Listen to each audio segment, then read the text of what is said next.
Internal and external sources of finance. Every business entity requires some funds at different points during its trading period. The funds are required for startup in the case of a new business and for expansionary or development purposes for the continuing businesses.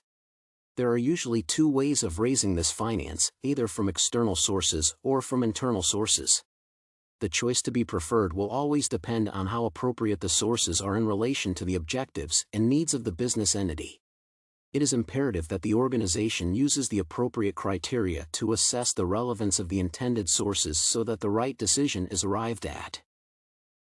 Internal sources of finance.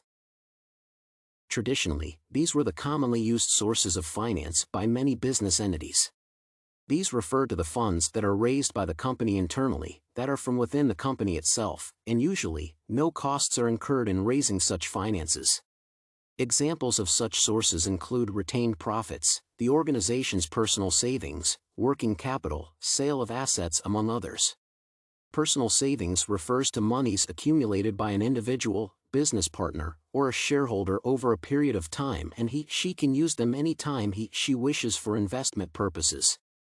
Sometimes a company may decide not to spend the profits it earns for a period of time. Once the profits are kept, they become retained profits for the organization, and the business may use such funds to finance the business in the event of financial difficulties. Working capital is the capital kept for the short term. In accounting, it is defined as the difference between the current assets and current liabilities. This source of finance is used for short-term financial needs encountered by the business in its everyday trading activities, for example payment of rent, purchase of stationary items, etc. Raising of finance through the sale of assets involves the disposal of surplus fixed assets that a business owns. This occurs when a business enterprise is in possession of assets that are not being used in production. The proceeds from such sales are then used to finance the business. Generally, internal sources of finance are the cheapest and easiest to raise since there are no costs involved, and if they are, they are very minimal. External sources of finance. These are funds raised by the business externally, and in most cases, they incur some costs in their mobilization. They are more common in large organizations. They include shares, ordinary or preference, hire purchases, debentures, overdrafts, leasing, and ordinary loans, among others. An organization may decide to raise funds through the sale of shares to the public, who become the shareholders or owners of the company.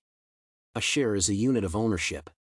Shareholders are entitled to dividends, and that is how they benefit from investing their funds in the organization. Debentures are forms of loans that are secured, and they may either have fixed or floating charges with them. A debenture holder has a legal interest in the organization that has sold the debenture to the holder. Debenture holders receive their interest payment before the shareholders, and they must be paid regardless of whether the business makes profits or not. Debentures, unlike shares, have fixed interests. Another source of finance is through hire purchases. In this method, a business entity acquires assets without fully paying the price. Once the organization pays the initial deposit, it can use the asset immediately for the production purposes. An organization may opt to finance itself through leasing. Under leasing, the leasing company buys the property that the customer/lessee requires and rents it to him/her over an agreed period of time. The property owner will be receiving income in the form of rent. A business entity may require an external source of finance on a short-term basis. In such circumstances, overdraft facilities are found to be the most appropriate sources of finance. This happens during the periods of small cash flow problems. In such a situation, the organization reaches an agreement with the bank to be given an overdraft. The interest to be paid is calculated on a daily basis.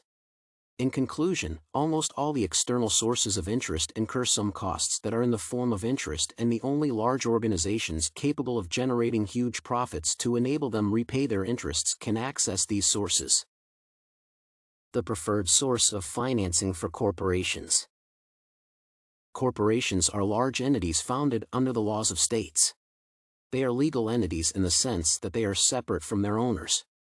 The preferred sources of finances for corporations are external ones, and in particular through the sale of shares to the public.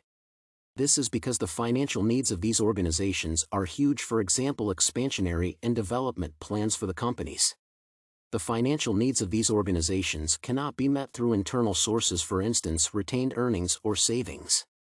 This does not mean that the corporations do not raise their finances through internal sources, but only under rare circumstances.